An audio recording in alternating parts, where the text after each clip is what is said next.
Ketika Yosafat kaya dan sangat terhormat, ia menjadi besan Ahab. Beberapa tahun kemudian, pergilah ia kepada Ahab di Samaria. Ahab menyembelih banyak kambing domba dan lembu sapi untuk dia dan rombongannya, dan mengajaknya untuk menyerang Ramot Gilead. Berkatalah Ahab raja Israel kepada Yosafat raja Yehuda, "Maukah engkau pergi ke Ramot Gilead bersama-sama aku?" Jawabnya kepadanya, "Kita sama-sama, aku dan engkau, rakyatmu dan rakyatku. Aku akan bersama-sama engkau di dalam perang." Tetapi Yosafat berkata kepada raja Israel, "Baiklah, tanyakan dahulu firman Tuhan." Lalu raja Israel mengumpulkan para nabi, 400 orang banyaknya. Kemudian bertanyalah ia kepada mereka, "Apakah kami boleh pergi berperang melawan Ramot Gilead? Atau aku membatalkannya?" Jawab mereka, "Majulah, Allah akan menyerahkannya ke dalam tangan raja." Tetapi Yosafat bertanya, "Tidak adakah lagi di sini seorang nabi Tuhan, supaya dengan perantaranya kita dapat meminta petunjuk?" Jawab raja Israel kepada Yosafat, "Masih ada seorang lagi yang dengan perantaraannya dapat diminta petunjuk Tuhan. Tetapi aku membenci dia, sebab tidak pernah ia menubuatkan yang baik tentang aku, melainkan malapetaka. Orang itu ialah Mika bin Yimla." Kata Yosafat, "Janganlah raja berkata demikian." Kemudian raja Israel memanggil seorang pegawai istana. Katanya, "Jemputlah Mika bin Yimla dengan segera." sementara raja Israel dan Yosafat raja Yehuda duduk masing-masing di atas tahtanya dengan pakaian kebesaran, di suatu tempat pengirikan di depan pintu gerbang Samaria. Sedang semua nabi itu bernubuat di depan mereka. Maka Zedekia bin Kenaana membuat tanduk-tanduk besi, lalu berkata, "Beginilah firman Tuhan. Dengan ini, engkau akan menanduk Aram sampai engkau menghabiskan mereka."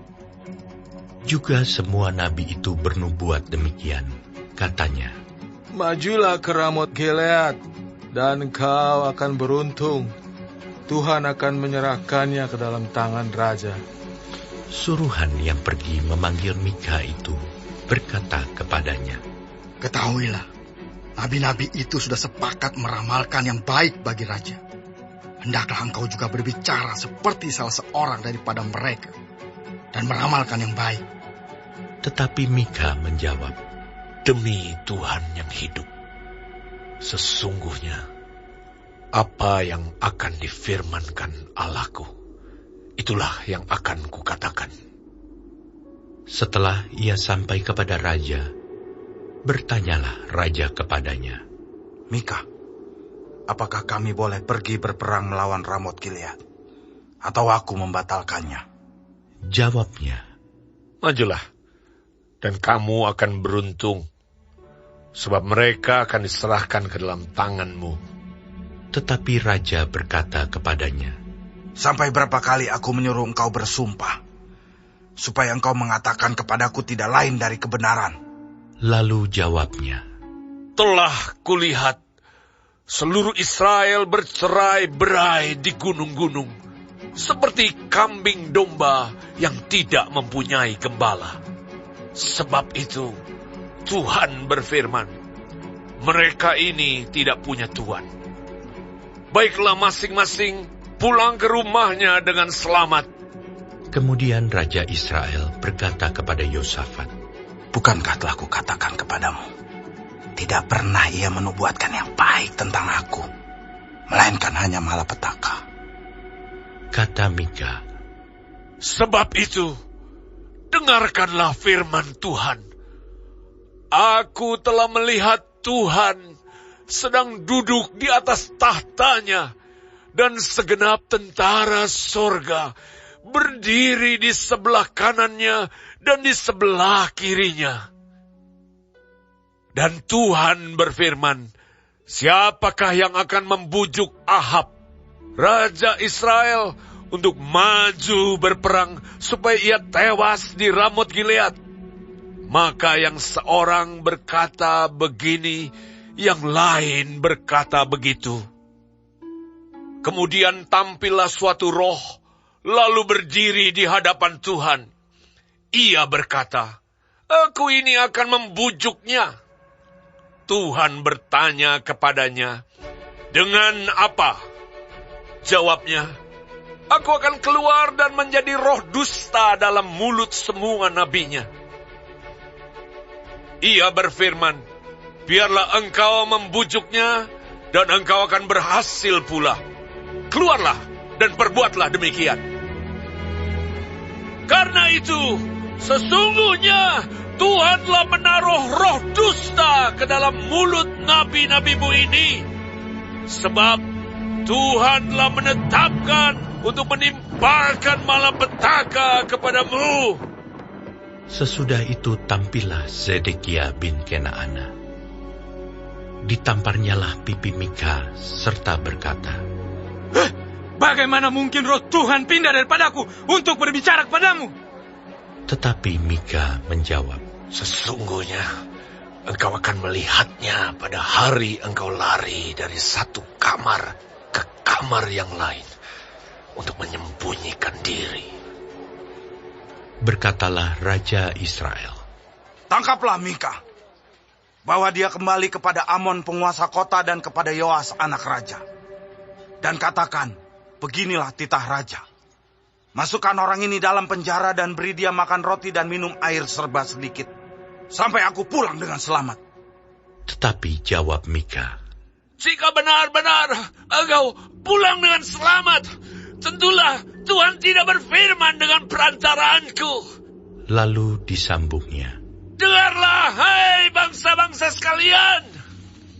Sesudah itu, majulah Raja Israel dengan Yosafat, Raja Yehuda, ke Ramot Gilead.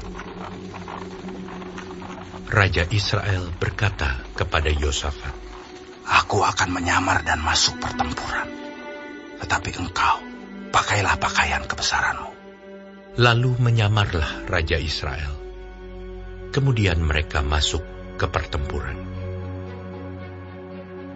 Adapun Raja negeri Aram telah memberi perintah kepada para panglima pasukan keretanya demikian. Janganlah kamu berperang melawan sembarang orang, melainkan melawan Raja Israel saja. Segera sesudah para panglima pasukan kereta itu melihat Yosafat, mereka berkata, itu Raja Israel! Lalu mereka mengepung dia untuk menyerang dia. Tetapi Yosafat berteriak, dan Tuhan menolongnya. Allah membujuk mereka pergi daripadanya.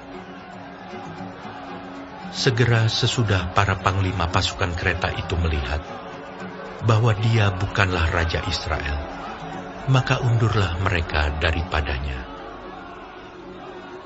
Tetapi seseorang menarik panahnya dan menembak dengan sembarangan saja, dan mengenai Raja Israel di antara sambungan baju zirahnya. Kemudian ia berkata kepada pengemudi keretanya, putar, bawa aku keluar dari pertempuran, sebab aku sudah luka. Tetapi pertempuran itu bertambah seru pada hari itu. Dan Raja Israel tetap berdiri di dalam kereta, berhadapan dengan orang Aram itu sampai petang. Ia mati ketika matahari terbenam.